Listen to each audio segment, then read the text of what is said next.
Okay, students, for your warm-up today, I'd like you to follow the following steps to make a quick brick wall. All right, so we're going to start with a box. Actually, let's go to a chamfer box so we can get some edge detail. I'm going to make a cinder block, and that's usually, let's check our system units first. So go to Customize, Unit Setup, System Units, set to inches. That's good. Let's click OK. And that way, when I put in 8, that will be equivalent to 8 inches. And this is going to be a length of 8, a height of 8, and a width of 16 inches. So 8 by 16 by 8, and then half-inch fillet. So that's our base brick for our wall. So next, we're actually going to use an array modifier to make our clones. Typically, the array tool is really helpful for making lots of clones very quickly, but they have made a serious upgrade with the array modifier and adding lots of different intricate controls, and we'll take advantage of some of that right now. So for my X count, I'm going to put this at 10. Okay, so that's 10 times 16 units that way. And for the Z, the up and down, I'm going to add 20. So it'll be 8 times 20, which is the equivalent. So I get a nice square wall here. Now, this doesn't look much like bricks. It looks more like tiles. So what I can do now is leverage some of these new controls, like the position control. And what I'm going to do is change, instead of affecting all, what this is going to let me do is put a small offset on some based on other criteria. So I'm going to use alternating here, and looking at my axes, I see I want to slide these left and right along the x-axis. So I'm going to adjust the x-axis just a bit, and with alternating, what it's doing is looking at every other row that it's created based on the count, which is super cool. So I'm going to put this at approximately or exactly 8, and that's going to make sure that the new edges or the new position of the alternating rows falls in the middle, the halfway point of the previous and next rows. So that's looking a lot more like a brick pattern. We can take this even further with using some of the randomization controls. And this is just going to add a little bit more realism to our objects here. So using the randomization position for the Y, which is going to go kind of front and back, I can shift these ever so slightly and get a more kind of realistic variation on my bricks. Same with some rotation, just a slight rotation on a few of the bricks on the Z-axis.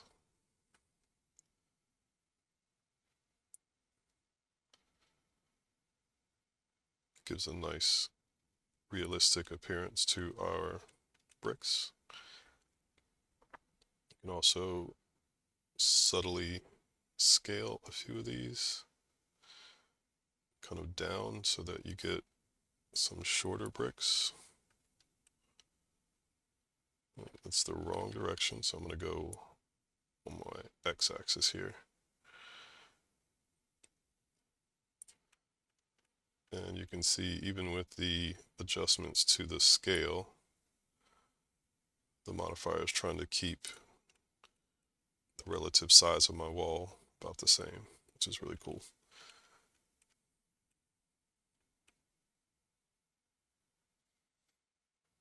Okay, so once you're happy with the way your wall appears, very powerful aspect of this modifier is the create objects function. I'm going to open up my Scene Explorer.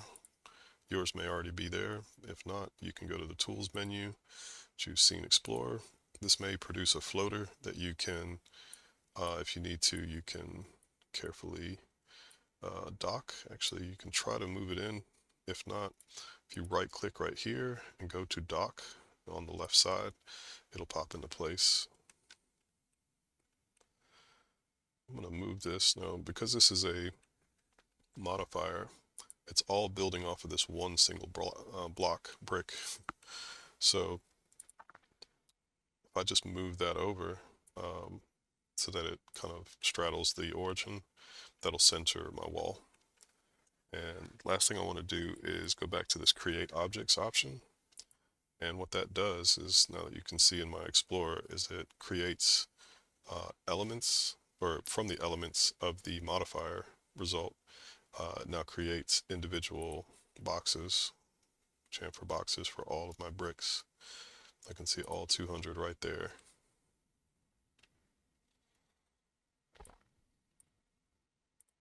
The original is still available. I'm going to select that and isolate with Alt-Q. Looks identical. I'll just change the color here just to demonstrate. So all of these have been duplicated, but this one still has all of the modifier results attached to it. So really cool that 3ds Max hides it, creates your duplicates, and from here, for our physics simulation, we simply select all the bricks. You can use Control A. We're going to look for a modifier called MassFX. Specifically, we're going to apply the dynamic rigid body. This is going to create physics-based objects that respond to all forces that are included in this simulation system. So what the rigid body modifier does is creates these collision volumes for each of your objects, and this is actually what participates in the simulation, and it attaches or controls the position of the attached geometry.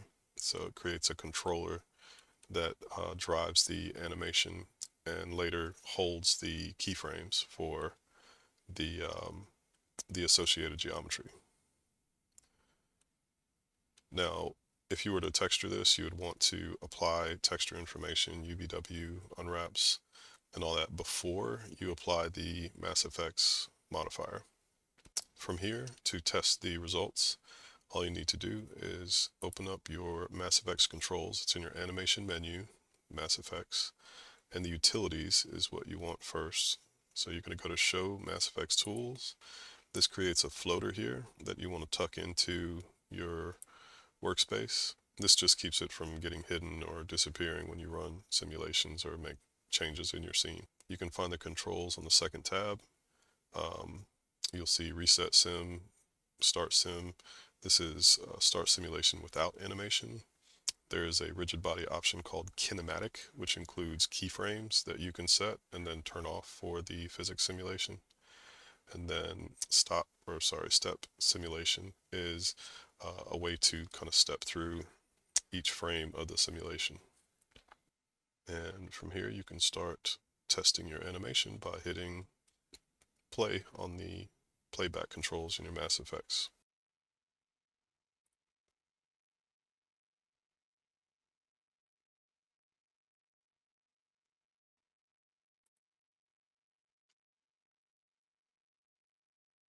Alright, so when I hit play here, I'll reset. When I hit play, you'll see that they just kind of settle into place. Some of them kind of fall off, that's okay. What I'm actually going to do is re-hit the start button to pause or to discontinue the simulation, and I'm going to select all of my bricks and capture transform. So this is like setting the initial position, and that'll take that settling down or takes it away. So now if I back up and reset, when I hit play this time, this brick over here that was kind of leaning is the only one that moves. But from here, what we can do is introduce another object. So I'm going to take a geosphere, and I'm just going to make sure it's aligned, give it a little room, and I'm going to give it some keyframes. So to animate this, I'm going to activate auto key. I'm going to advance this just a fraction of a second, 5 frames.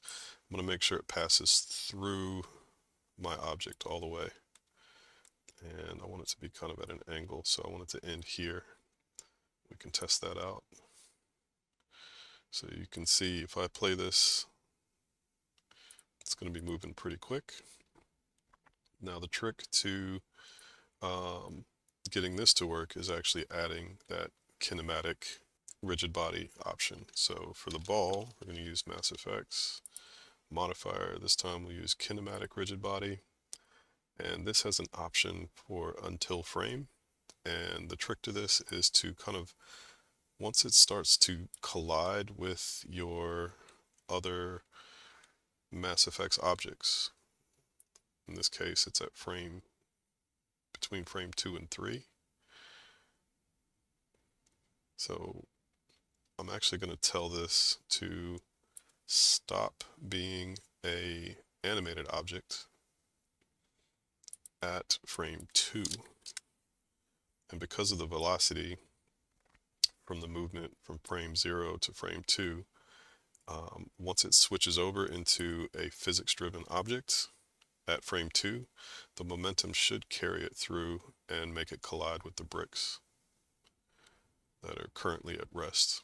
Another option for these bricks is to set it to start in sleep mode, and that would kind of alleviate the movement before any other rigid body acted on them. So in this case, once the ball hit, they would fall into motion, which may give you more of a like a punch out effect as opposed to a toppling effect, which we should get here. Okay, so let's run this. There we go. And because of the velocity of that ball, it ends up way over here. Back that up.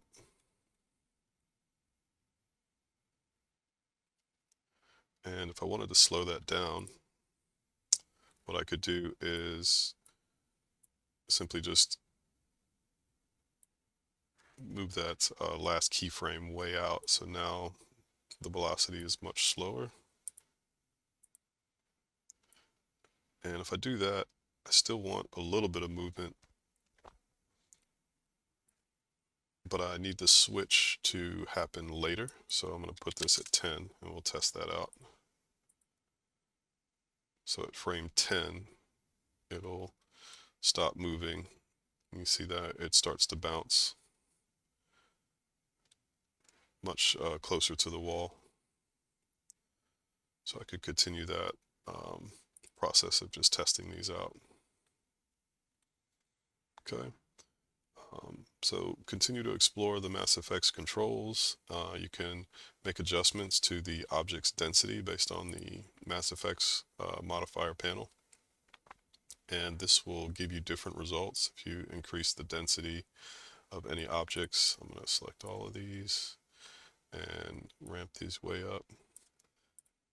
And now you can see what denser bricks, how they would behave, and they're going to take a lot more force.